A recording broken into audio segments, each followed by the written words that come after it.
Assalamualaikum warahmatullahi wabarakatuh. Izin memperkenalkan diri, nama saya Sevia Palupyudiningrum. Saya dari Prodi PGSD Fakultas Keguruan dan Ilmu Pendidikan.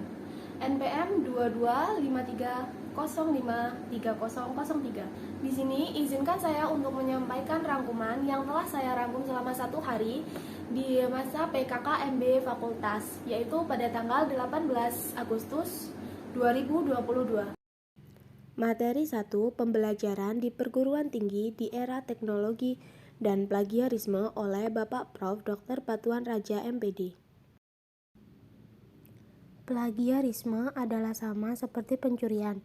Ketika melaksanakan tugas-tugas dan kita menulis dan kalimat isi kita, mengambil kata orang lain atau menjiplak, itu sama saja mencuri hasil. Jika tidak sengaja, itu tidak dianggap sebagai penjiplakan.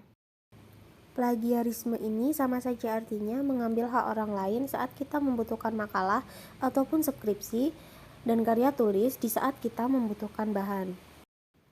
Lanjut untuk materi yang kedua, yaitu sistem perkuliahan dan bimbingan akademik dan kerjasama oleh Bapak Dr. Riswandi MPD. Strategi menyusun jadwal. Yang pertama, membuat daftar kegiatan. Yang kedua, membuat skala prioritas. Ketiga, perkirakan kebutuhan waktu. Keempat, alokasikan waktu dengan benar. Dan yang kelima, evaluasi. Harus juga menyiapkan waktu untuk keikutsertaan dalam organisasi kampus dan ekstrakurikuler. Jangan hanya untuk belajar mandiri atau bahkan hanya untuk bermain di luar saja. Takaran waktu kegiatan belajar yang dibebankan pada mahasiswa, baik itu per semesternya atau per minggu dalam proses pembelajaran melalui berbagai bentuk pembelajaran atau besarnya pengakuan atas keberhasilan usaha mahasiswa dalam mengikuti kegiatan kurikuler di suatu program studi. Lanjut untuk materi yang ketiga, yaitu fasilitas untuk perkuliahan dan mahasiswa oleh Bapak Dr. Hannes Supriyadi MPD. Ada banyak sekali fasilitas-fasilitas yang dapat mahasiswa gunakan, yaitu 1. Tempat parkir terpadu ada 2, BNI dan GSG, 2 gedung dekana, lokat registrasi UKT, 3 gedung A, aula A tempat kumpul mahasiswa yang berjumlah 200 orang, ruang dekan fakultas.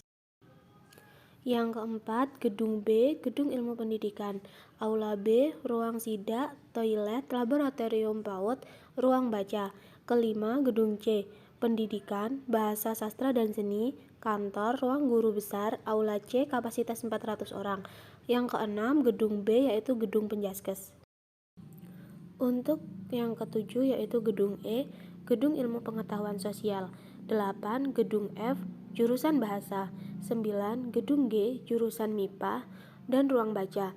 Yang ke-10, pusat kegiatan mahasiswa. 11. Panglima Polim, tari, musik dan panggung terbuka. 12. Sanggar tari dan musik. Dan untuk materi yang terakhir, yaitu tugas pokok bagian kemahasiswaan dan alumni oleh Ibu Dr. Rismawanti Rini MPD. Di kemahasiswaan ada beberapa pelaksanaan. Yang pertama, pelaksanaan layanan pembinaan minat, bakat, dan penalaran kemahasiswaan. 2. Pelaksanaan layanan administrasi kegiatan kemahasiswaan. 3. Pelaksanaan layanan kesejahteraan mahasiswa. 4. Pelaksanaan fasilitas kegiatan lembaga kemahasiswaannya.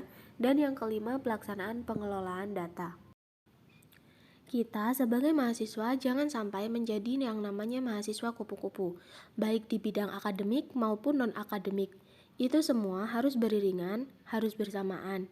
Yang kita utamakan yaitu akademik dan non-akademiknya, jadi kegiatan-kegiatan harus beriringan.